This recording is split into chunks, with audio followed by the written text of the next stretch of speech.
Hello everyone, so here we are in week 2, and we're going to go down a little bit of a rabbit hole, but trust me, there is method to this madness. So here in week 2, if you would take a moment please and look at course learning objectives 7, 8, and 9.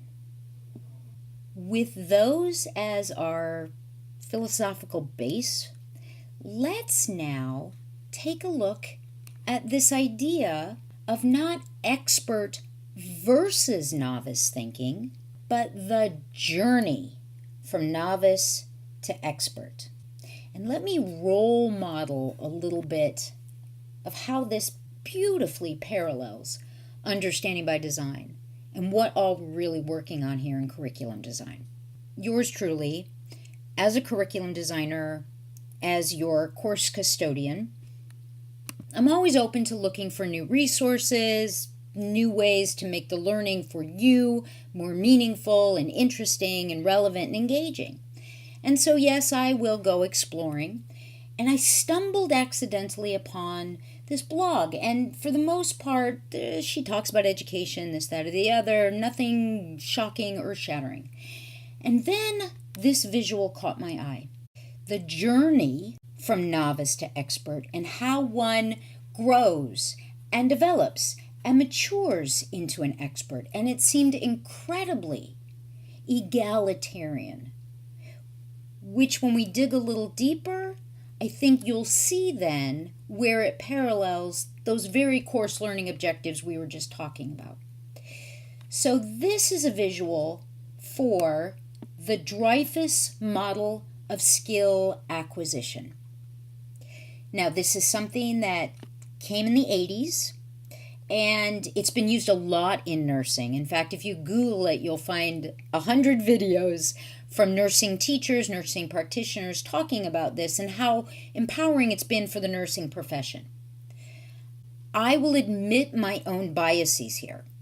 I've come across it several times, and I've never really given it much attention because of the words skill acquisition. As a teacher who is a strong proponent of the affective, the behavioral, and the cognitive, the whole learner, understanding by design, but to focus only on skill acquisition is a little scary from my perspective. I worry that it's too limiting, that it's going to be misconstrued as only behavioralist, and that it's not going to take the whole learner and how essential it is for all of an individual's cognitive skills and affective feelings and values, you know, the whole 9 yards by now, to come into play. Yet I allowed myself to dig a little deeper. And so she does a wonderful job breaking this out, actually. Very nice. And then at the end, she asked a couple great questions. And inquiry truly is our greatest skeleton key to opening the door to critical thinking. So, why is this important? Well, I thought about it a little bit more, and I went and looked at the PDF that she had shared and found this wonderful little chapter from a book by a gentleman named Andy Hunt. Now, this book actually is written for people who want to be software developers, coders, programmers. This chapter, though, specifically, he talks about expert versus novice thinking. Yet, instead of thinking it as combative, to recognize that it's part of the natural progression. And we, as individuals, have the choice, as adults, how far we want to take our own individual journeys. And when we're designing learning for our students, this is what we want to empower: the journey, the engagement with the learning, to go from introduction to where you're able to demonstrate mastery in a meaningful fashion. For those of us in this course in particular who maybe are not in the classroom, because this course serves many educational peers, whether you are early childhood, a teacher, a curriculum designer, an administrator, or K-12, anywhere in that same boat, or undergrad, or grad, or corporate, or you're in school psych, you're in counseling, wherever you are in the great educational world that we all share together in one way or another. Having another framework to kind of envision, wrap our heads around what it is we're really trying to do with curriculum design is never a bad thing. So I'm going to include this little chapter. You don't have to read it. I am strongly recommending you skim through it, particularly the things that I've highlighted in yellow, because what I have highlighted, I believe, beautifully aligns with the 6 facets of understanding. In that, and this is why I like this graphic, they work together. It's not one simple pathway, which again is what he talks about here, particularly how the changes in the thinking from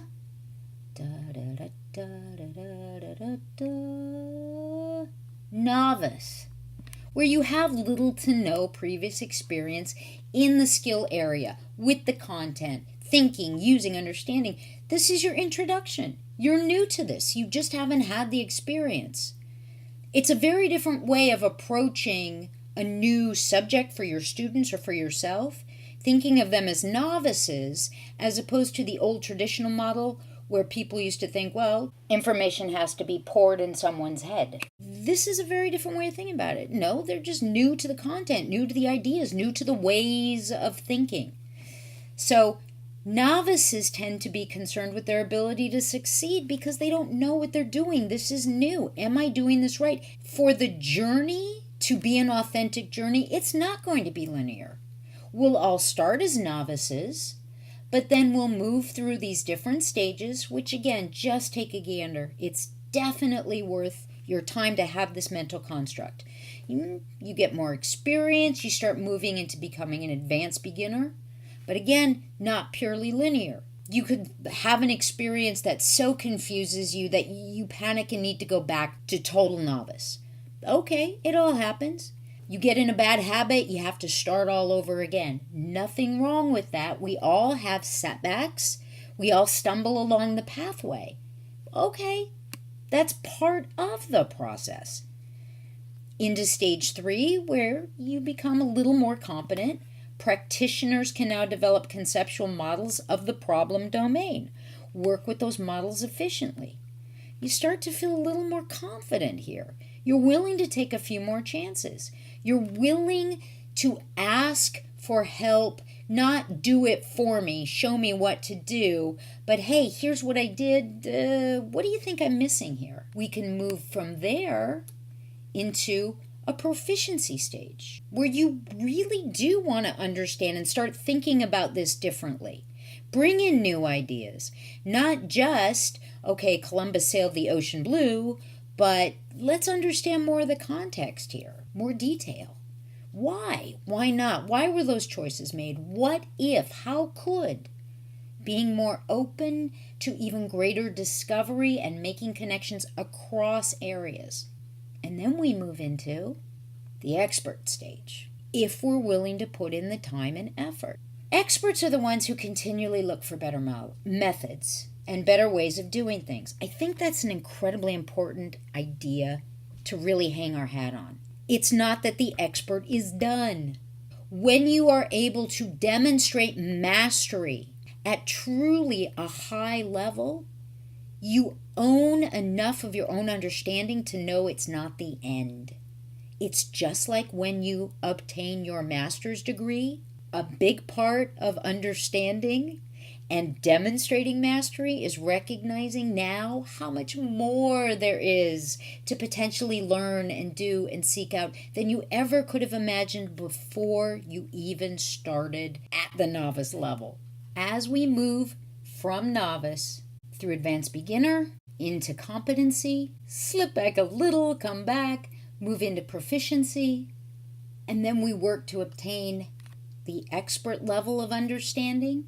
By going through this journey, we will have created for ourselves a vast body of experience that we can tap into and we can apply not just in the right context, but in creative fashions, in new and innovative ways to solve problems that we never would have even identified earlier in our journey, which takes us back to understanding by design and the wonderful quote that opens chapter 2, education, that which discloses to the wise and disguises from the foolish their lack of understanding. Let's remember that as we all go along our own journey from novice to expert, and knowing that along this journey we must experience all of the 6 facets of understanding so that they're a part of us. That's how we ensure that our journey from introduction to demonstration of mastery is rich and personal and meaningful and action-oriented and can be a base that more learning and experiences can grow from and empowers creative problem thinking and there you go.